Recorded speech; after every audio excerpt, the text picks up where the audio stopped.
Fala galerinha, aqui quem fala é o Luiz, trazendo mais um review de The Beginning After the End. E como vocês podem ver, o fundo hoje aqui tá vaziaço. Isso porque eu tô num processo de mudança aqui dessa localização de gravação. Mas vamos que vamos para não deixar o review aí parado, né? Antes de mais nada, já vou pedir aquele likezão do fortalecimento se você curte aqui o reviewzinho de The Beginning After the End, para você se inscrever no canal também se for a sua primeira vez por aqui e também para ativar o sininho para não perder nenhum conteúdo novo. Aqui na descrição tem aqueles linkzinhos maroto do nosso Telegram, do nosso Discord, também da Amazon, onde comprando qualquer coisa por ele, você nos garante uma baita ajuda, o melhor de tudo, sem pagar nada mais por isso. Sem mais recados, bora lá pro review. Minha gente, depois dos satisfatórios eventos que aconteceram no capítulo anterior, onde os Grey Sunders aí tiveram a sua dívida de vida quitada, vamos dizer assim, nós voltamos lá pro Arthur salvando o menino Whindersson da prisão. Mas não antes de rolar aquela resenha, né? A Sylviezinha volta pro seu lugar de origem, que é ali os braços do menino Arthur, mas o Arthur não sai, vamos dizer assim, impune dos questionamentos do Whindersson. Isso porque ele acaba questionando e falando que o fato dos dois terem sido capturados de forma tão fácil não era um sinal muito bom das coisas, não. Porque os caras foram capturados ali pela galera desse próprio continente. A gente já sabe que os inimigos que a gente vai ter que enfrentar daqui pra frente são malucos muito mais sinistros. Então, basicamente, o Whindersson dá aquela espizinhada no Arthur, dizendo que aparecer lá na escola foi um tanto quanto imprudente. Pra quem sabe ler, um pingo é letra, né? O Arthur então tenta justificar aí que ele teve que ir porque tinham pessoas que eram muito importantes pra ele ali na parada e não tinha como fazer vista grossa. É nesse momento que volta a ser mencionado o Mano Elijah, que até então ninguém tava lembrando do moleque, né? Até que enfim parece que cai a ficha de que o Elijah foi sequestrado pela galera que atacou a escola. E o próprio Whindersson diz não entender qual foi ou porquê esse motivo de terem levado o cara. O Arthur, então, nesse mesmo momento, já acaba comentando que, sabendo que ele foi sequestrado e tudo mais, ele tinha que dar uma forma para poder salvar o seu querido amigo. Mas ele logo recebe aquele carrinho na canela do Whindersson, dando aquela bradada e perguntando: "Quê? Pra que você precisa saber aonde ele tá? Porque tu tá pensando em salvar ele, né? Ah, tá de brincadeira, meu irmão. Garoto, senta aí e tenha noção de que você, dentro dessa história toda, não passa de um grãozinho de areia, tá ligado? Tenha ciência da sua própria insignificância. Para aí de dar faniquito, querer meter o louco chegando no lugar assim, achando que pode salvar todo mundo. Que ó, acabou a tua época de bonzão aqui nessa história. Agora você é apenas mais um. Tá achando que tu vai chegar lá em Alacre é o quê? Dar bom dia pra todo mundo lá e vai ser recepcionado como, olha que rapazinho, gente boa, gente. Vamos fazer nada com ele, não. Ainda mais se o Vitra descobre que você tem o legado da Lady Sylvia e tem um vínculo com sua filha, a Sylvie. Meu irmão, nem eu sei se eu vou poder te defender se o cara descobrir isso daí. Aí o menino Arthur também já meio que chuta o pau da barraca. Aí fala, porra, mas eu tenho que fazer o quê? Pô, fui preso aqui, não tenho como ajudar minha família, não tenho como fazer nada. O que eu tenho que fazer então? Me diga. Eu sei que eu sou insignificante, mas o que eu tenho que fazer? Nisso o Whindersson fala, calma, paizão, calma. Já tá quase na hora da gente. Tudo isso pra ser interrompido pelo Byron chegando ali na cela e já dando aquele faniquito perguntando, quem é você? O que você tá fazendo aqui? E você tá junto com a galera que acabou de fazer esse ataque aqui dentro do castelo? O Whindersson, sem nada a temer, simplesmente só fala, tô sim, pô, confia. Seguindo então o seu belo e velho modus operandi, atire primeiro e pergunte depois, o Byron vai pra cima do Whindersson virado na samambaia. E tudo isso pra perceber que não tava fazendo nada mais do que passar vergonha. Porque num toque de dedos, num bradarzinho de mãos, o Whindersson desfaz completamente a magia de relâmpago do cara. E ele tenta até conversar, garoto, sossega aí que você não precisa mais tretar com a gente não, pô. Mas o Byron não quer nem saber, dá mais uma saraivada de relâmpago pra cima do cara. E tudo isso aí pra acabar no final das contas, já, pô, tô quase começando a ficar com pena do Byron. Pra acabar no final das contas de joelho no chão. Isso porque o Whindersson utiliza basicamente uma forma de magia de gravidade que faz com que o joelho do cara se dobre e caia ali no caroço de milho. E logo no mesmo instante, chega a Varai ali falando, Byron, sossega, fica quietinho, se curva aí. Nisso, o Byron parece não entender nada, porque aparentemente a Varai já tem informações privilegiadas sobre o que tá rolando, que ele não faz a mínima ideia. E aí a gente já cai na real de que ela sabe já tudo que tá rolando aí, basicamente, que ela já considera o Whindersson uma divindade e tal, já dá aquela curvadinha, fazendo reverência ao rapaz, e diz que o rei dela, que seria o rei dos humanos, né, aguarda a presença dele. Todo mundo então parte para a sala do conselho, onde nós temos lá aquele ser misterioso de 3 olhos, que a gente acaba descobrindo aí que se chama Aldir, o rei dos humanos com sua esposa, o pai e a mãe da Tessia, a diretora Cynthia ali também, enfim, né? O Arthur já chega ali olhando pro Whindersson do tipo, qual é, cuzão? Quem é esse cara aí, irmão? O Whindersson então cautelosamente dá aquela olhadinha assim, aquela acenada de cabeça do tipo, tá comigo, tá tranquilo. O Aldir então não faz muita cerimônia e já começa a colocar ali as cartas na mesa. Ele diz que ele e o Whindersson foram encarregados de vir até esse continente para dar uma chance ao que ele chama de seres inferiores de sobreviverem nessa guerra. Pois é, né? Os caras não têm humildade, não. A sua primeira ação foi fazer a limpa no que ele chamava aí de corrompidos, que pelo que a gente pôde entender, eram os Grey Sunders que já estavam com um pezinho lá fora, né? Mas outro detalhe muito interessante que rendeu uma cena muito valiosa nesse capítulo foi que o Aldir também menciona que eles acabaram por anistiar algumas decisões que foram tomadas de forma impensada, vamos dizer assim. E a cara que o Blaine faz nesse momento é impagável, meu irmão. Não passou nem o Wi-Fi. Foi tipo aquela cutucadinha do tipo assim, a gente sabe, porque ninguém aqui é otário, de que vocês estavam mais com o pé pra lá do que pra cá, né? Mas só pela indecisão, por vocês terem ficado em cima do muro, vamos dar mais um voto de confiança. Logo na sequência, então, o Blaine acaba questionando por que os Azuras não entram na porrada com os Azuras eles próprios, já que eles são tão mais superiores assim que as outras raças e tudo mais. Por que isso não é resolvido entre eles? Bem, na minha concepção, o que ele quis dizer é o seguinte: a gente tem um problema, vamos utilizar vocês que são peões descartáveis para tentar resolver o problema, porque a gente mesmo não quer entrar em conflito, não quer sofrer as consequências do que seriam Azuras entrando em porrada à vera com Azur. Inclusive, ele chega até a mencionar o fato de que, em tese, eles não poderiam interferir na vida de seres inferiores, vamos dizer assim. Isso faz com que o Arthur já levante um questionamento um tanto quanto interessante sobre, mas você chegar aqui, matar os Grey Sunders e surrupiar as 2 lanças dele não tem nada a ver com isso, não? Tu acabou interferindo na vida dos seres inferiores. E aí que a gente acaba percebendo que as coisas não são muito assim preto no branco. Isso porque ele considera como esse fato como uma dribladinha do Ronaldinho ali na questão do jogo, sabe?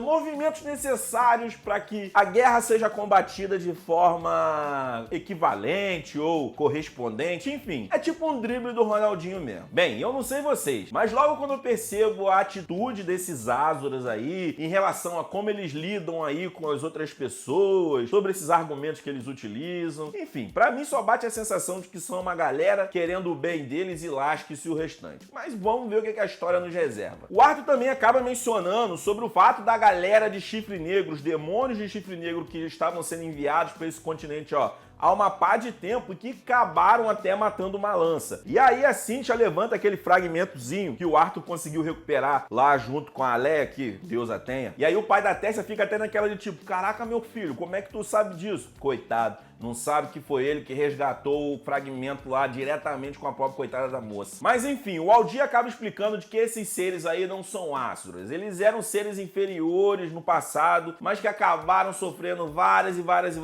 modificações genéticas aí e chegaram ao nível de ser o que são hoje. Só que era pra ficar tranquilo que o Agrona não ia meter o louco de ficar mandando um monte de bichão assim, agora que o Aldir tava ali no continente. Meio que numa postura um tanto quanto autoritária, vamos dizer assim, o Aldir se auto-intitula uma espécie de general nessa guerra que estava para acontecer, né? E aí estão dadas as cartas na mesa, a gente já sabe que o pau vai quebrar e o menino Arthur precisa ser treinado. Dessa forma, o Whindersson fala pra ele, garoto, se despede aí de quem você quer se despedir, porque nós vai fazer uma tripzinha de leve. O seu treinamento vai acontecer lá na terra natal da Lady Sylvia. Se prepara que a gente vai pra Efeoto. O nome é meio estranho, né? E é assim que termina esse capítulo, gente, com as articulações da guerra aí prestes a acontecer, com esse novo ciclo de personagens aparecendo. E olha, já não dá mais pra gente entender quem é bom, quem é ruim, quem tá lutando pelo seu interesse ou não. Mas enfim, galerinha, agora a gente vai partir pra aquela zonazinha de spoilers. Se você não curte spoilers, pode parar esse vídeo por aqui. Muito obrigado pela presença, te vejo até a próxima semana e valeu! Agora, se você é spoiler masoquista,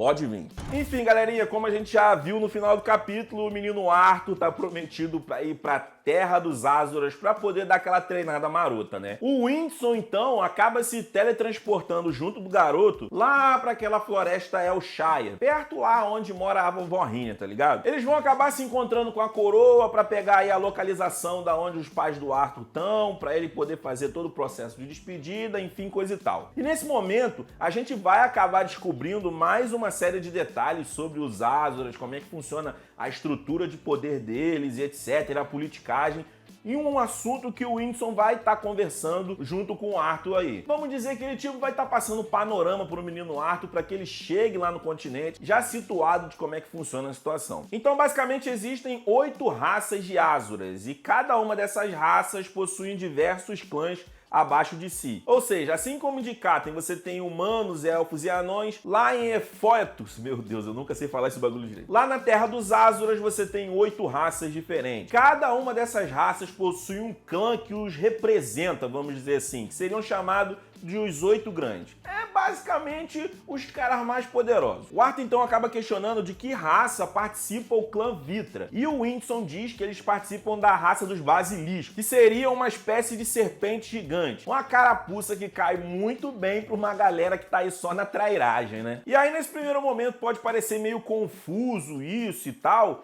mas se vocês bem lembrarem, o Windson acaba até mencionando isso na Webtoon tanto tempo lá atrás, que apesar de você terem essas formas bestiais, né? A maioria dos Azuras aí possuem também formas humanas, que eles acabam ficando lá na tua formazinha somebody lovezinha, não humana, né? Forma humanoide. Assim como o Windson tá sendo representado aí na sua forma humanoide, o Aldir também foi apresentado na sua forma humanoide, a Sylvia também lá tinha sua forma humanoide, enfim. O Arthur então acaba questionando o que aconteceu com a raça Basilisco depois que o Vitra fez essa trairagem aí. Até porque, se o clã era uma espécie de estandarte dessa raça, a outra galera não queria então pensar da forma Basilisco é tudo safado, serpente sem vergonha.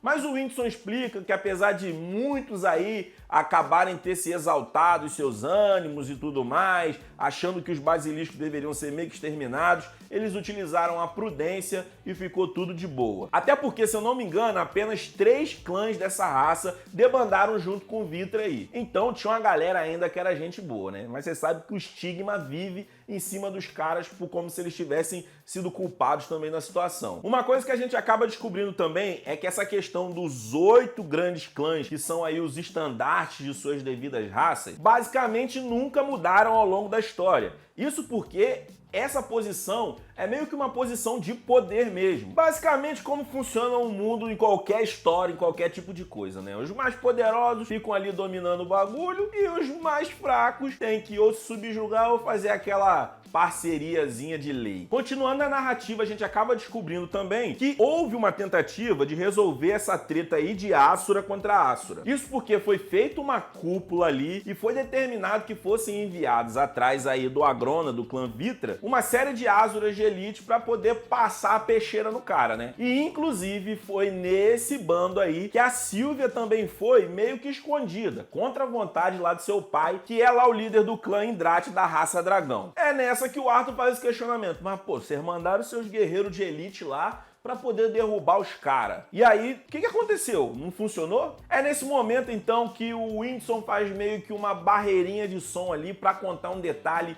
um tanto curioso pro Arthur, que ele tem asco. No momento em que a galera chegou lá para fazer aquele time de snipada, era só pra chegar lá, matar a galera que se debandou e meteu o pé, eles acabaram descobrindo que estavam em muito menor número. Isso porque eles já não tinham que enfrentar apenas os Azuras que debandaram, porque de alguma forma o Agrona acabou descobrindo uma forma biológica de cruzar raças Azuras com raças menores. O que pro Windson é basicamente uma heresia. Pois é, minha gente, por meio da reprodução acelerada, o Agrona basicamente elaborou um exército. E aí a galerinha de elite foi o quê? Eliminada, acabada, escorraçada, humilhada. E esse é um dos maiores crimes que os Azuras imputam no Agrona. Essa coisa de fazer a mistura de raças, de teoricamente passar aí parte do material genético dos Azores para raças inferiores. Se eu não me engano, o Arthur até vai chegar a questionar e falar, porra, mas por que vocês não fizeram a mesma coisa? E isso justamente acontece porque é como se fosse alguma forma tecnológica, ou algum tipo de estudo, algum tipo de conhecimento que o Agrona conseguiu chegar para conseguir fazer isso. A outra galera dos Azores não tem essa capacidade. Se eu não sei se vocês vão lembrar também, lá quando o Whindersson aparece da primeira vez, ele chega a mencionar que lá no mundo deles, né, o Agrona era uma espécie de cientista, era um cara muito inteligente e tal,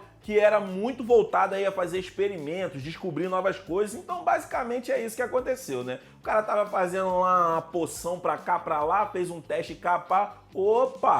Aqui é que nem chuchu na serra, meu patrão. Vamos que vamos. Mas enfim, pra gente encerrar logo essa zona de spoilers, pra não falar muito e não desgovernar nosso trem, a gente acaba descobrindo também que o fato dos outros Azores terem enviado aqueles artefatos que acabaram de criar as lanças, foi uma forma, uma alternativa de tentar contornar isso daí. Ou seja, acabar criando o seu exércitozinho também por outros meios, né, que não seriam a reprodução. E o próprio menino Arthur cai na real de que o fato de estarem querendo utilizá-lo, treiná-lo e tudo mais, é também devido a isso, a essa falta de galera para poder lutar nessa guerra, né? É que os outros malucos estão se reproduzindo que nem coelho, os outros Azores têm que dar o seu jeito. Mas enfim, galerinha, depois disso tudo aí, vai rolar aquele encontro de despedida do menino Arthur com sua família. Meu Deus, já prepara um lenço. E nós finalmente vamos entrar no arco do treinamento. Mas isso eu vou deixar para uma outra zona de spoilers. Então foi isso, galera. Espero que vocês tenham gostado do vídeo, também da zonazinha de spoilers. Não esquece de deixar aquele likezão do fortalecimento, se inscrever no canal